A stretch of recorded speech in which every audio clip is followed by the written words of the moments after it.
कभी कभी कुछ कहानियां वक्त के साथ दफन तो हो जाती हैं, मगर उनका साया हमेशा आसपास मंडराता रहता है। आज की कहानी भी ऐसी ही एक दरार से बाहर आई है। कब्रिस्तान की एक ऐसी दरार जो हॉस्टल की खिड़की खुलने का इंतजार कर रही है। आज जो मैं आपको इंसिडेंट सुनाने वाला हूं, वो आज से ठीक 10 साल पहले हुआ था। लेकिन उसका खौफ आज भी नैनीताल की पहाड़ियों में पसरा हुआ है, जहां एक पुराने कॉन्वेंट स्कूल के हॉस्टल की खामोशी के पीछे छुपा है वो राज जो डरावना है, जो सिहरन पैदा करता है, जिसे स्कूल ने भले ही भुला दिया हो। लेकिन एक लड़की थी जिसने कब्रिस्तान में कुछ ऐसा देखा था जिसे वो आज भी हर रात महसूस करती है। दोस्तों नमस्कार। आज का इंसिडेंट शुरू करने से पहले आप सभी का स्वागत है मिस्टिक जंक्शन में, जहां दुनिया के रहस्य भी हैं और डर का रोमांच भी है जो आपको सीट से हिलने नहीं देगा। इसलिए हमारे वीडियोस को लाइक, शेयर और सब्सक्राइब जरूर कीजिएगा। चलिए अब शुरू करते हैं मिस्टिक जंक्शन की आज की हॉरर मिस्ट्री। आज की कहानी हमें भेजी है नैनीताल से कृष त्यागी ने। आज वो कॉलेज में है, लेकिन 10 साल पहले नैनीताल के उसी कॉन्वेंट स्कूल में पढ़ता था जहां घटी उस खौफनाक घटना को याद करते ही रात में उसकी नींद टूट जाती है। उसकी एक सीनियर थी, रक्षिता। हमेशा शांत रहती थी वो, लेकिन पढ़ने में बहुत अच्छी थी और उसे अकेला पढ़ना ज्यादा अच्छा लगता था। उसे साथ में कोई नहीं चाहिए, बस वो और उसकी किताबें। एक दिन की बात है, वो हॉस्टल में अपने कमरे में पढ़ाई कर रही थी। बाहर अंधेरा हो चुका था, लेकिन अभी भी मौसम थोड़ा गुनगुना था। तभी अचानक न जाने कहां से सर्द हवा खिड़की से अंदर आने लगी।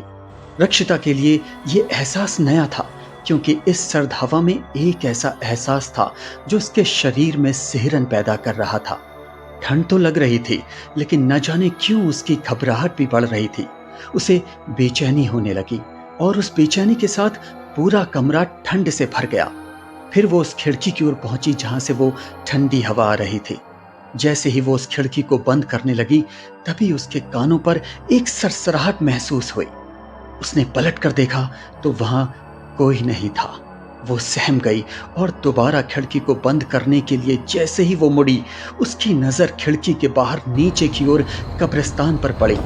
एक औरत जिसका शरीर सड़ चुका था, वो कब्र से रेंगते हुए आगे बढ़ रही थी, कब्रिस्तान के दूसरे किनारे की ओर। उसने व्हाइट गाउन पहना हुआ था, जैसे क्रिश्चियंस पहनते हैं।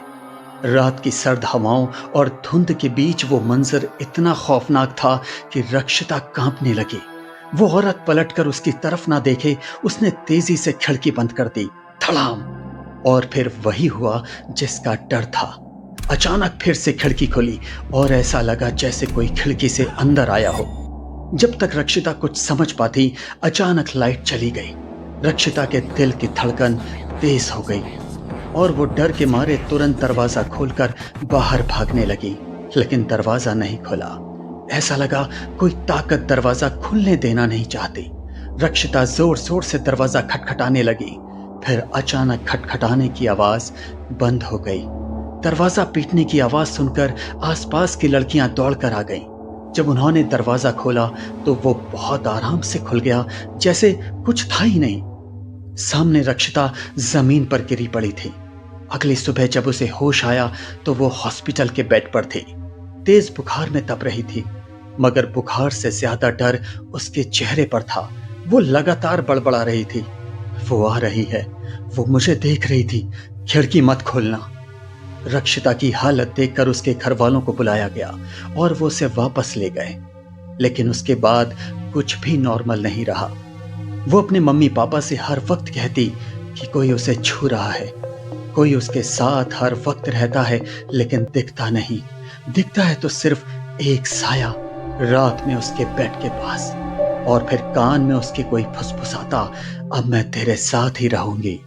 डॉक्टर को दिखाया गया, लेकिन इस बात को मन का वहम कह दिया गया। अक्सर हमारे साथ भी ऐसा ही होता है। हम जब ऐसा ही कुछ घर वालों को बताते हैं या फिर किसी के साथ शेयर करते हैं, तो सामने वाला बस यही कहता है, तुम लोग हॉरर फिल्में ज्यादा देखते हो, इसलिए तुम्हें यह सब लगता है। मन का वहम है ये सब, और कुछ नहीं। लेकिन हकीकत तो वही जानता है जो ये सब झेलता है। कॉन्वेंट के कब्रिस्तान की यह घटना पूरे स्कूल में फैल गई। अब कोई भी अपनी खिड़कियां नहीं खोलता, क्योंकि पता नहीं कब वो औरत रेंगते हुए खिड़की से उनकी जिंदगी में घुस जाए। लेकिन स्कूल ने उस घटना को दबा दिया। नन ने सबको चुप रहने को कहा, यह बस वहम है, कहकर बात को वहीं रोक दिया गया। लेकिन रक्षिता उस रात के डरावने मंजर को कभी भूल नहीं पाई। उसे स्कूल से निकाल लिया गया, फिर भी वो कई महीनों तक सदमे में रही और आज भी कभी कभी जब उसकी तबीयत बिगड़ती है, वो एक ही बात दोहराती है, कब्र से मत आने देना उसे। कृष्ण ने बताया कि जब भी वो उस कॉन्वेंट की तरफ से गुजरता है तो उस तरफ देखने में भी डर लगता है। कॉन्वेंट के बगल में उसी कब्रिस्तान को देखकर लगता है कि कहीं वो औरत रेंगते हुए ना दिख जाए। शायद कुछ रूहें सिर्फ दफन नहीं होती, वो देखती हैं, सुनती हैं और इंतजार करती हैं कि कोई फिर से खिड़की खोले और वो फिर बाहर आ सके। अगर आपके पास भी कोई ऐसा ही डरावना अनुभव है तो हमारे साथ शेयर जरूर कीजिएगा अपने नाम और एड्रेस के साथ डिस्क्रिप्शन में दी गई हमारी मेल आईडी पर। अगर वीडियो अच्छा लगा तो लाइक, शेयर और सब्सक्राइब जरूर कीजिएगा। मिलते हैं अगले वीडियो में एक नए रहस्य के साथ। तब तक अपनी खिड़की जरा संभल कर खोलिएगा। नमस्कार।